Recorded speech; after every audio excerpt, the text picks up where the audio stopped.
लोक जनशक्ति पार्टी के मुखिया चिराग पासवान ने मंगलवार को चाचा पशुपति कुमार पारस और चचेरे भाई प्रिंस राज के साथ तालमेल की संभावना को लगभग खारिज कर दिया है। इसी के साथ उन्होंने सीधे तौर पर अपने दिवंगत पिता रामविलास पासवान की पार्टी में विभाजन के लिए पशुपति पारस को जिम्मेदार ठहराया।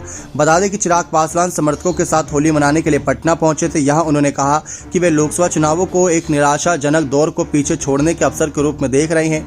चिराग पासवान ने कहा कि मुझे पूरा भरोसा जताने के लिए मैं प्रधानमंत्री नरेंद्र मोदी, बिहार के मुख्यमंत्री नीतीश कुमार और राज्य के सभी एनडीए सहयोग के आभारी हूं कि उन्होंने मुझ पर भरोसा जताया। मेरी पार्टी ये सुनिश्चित करने के लिए हर संभव प्रयास करेगी कि एनडीए देश में 400 से अधिक और बिहार में सभी 40 सीटें जीते। बता दें कि एनडीए ने चिराग पासवान को 5 सीटें दी। सीटों के इस फॉर्मूले से पशुपति पारस परेशान है। यही कारण है कि उन्होंने केंद्रीय मंत्रिमंडल से इस्तीफा दे दिया और घोषणा कर दी कि वे हाजीपुर से फिर से चुनाव लड़ेंगे। यह सीट चिराग पासवान के पिता रामविलास पासवान की परंपरागत सीट थी।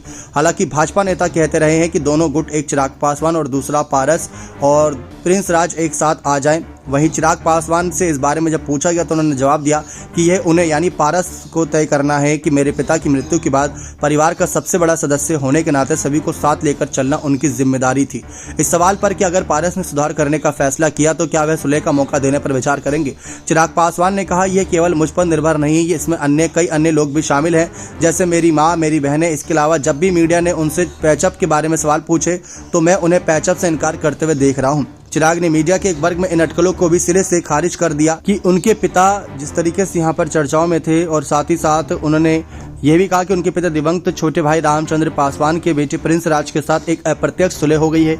उनकी बहन को एलजेपी रामविलास द्वारा समस्तीपुर मैदान में उतारा जा सकता है। चिराग ने कहा कि हमने समस्तीपुर और अन्य सभी सीटों के लिए अपना उम्मीदवार तय कर लिया है। इसे 1 या 2-3 दिन में सार्वजनिक कर दिया जाएगा। मुझे नहीं पता कि ऐसी अफवाहें कहां से उठी, लेकिन मैं इन्हें सिरे से खारिज करना चाहूंगा। यह भी एक संयोग है कि प्रिंस राज ने होली की शुभकामनाएं देने के लिए भाजपा की बिहार प्रभारी विनोद तावड़े से मुलाकात की और एक्स पर तस्वीर पोस्ट की, जिससे अटकलें शुरू हो गई कि वे कमल थामने की योजना बना रहे हैं। जमुई के सवाल पर चिराग ने कहा कि यह अनौपचारिक रूप से सभी को पता है और मैं रिकॉर्ड में कह सकता हूं कि अरुण भारती हमारे उम्मीदवार होंगे।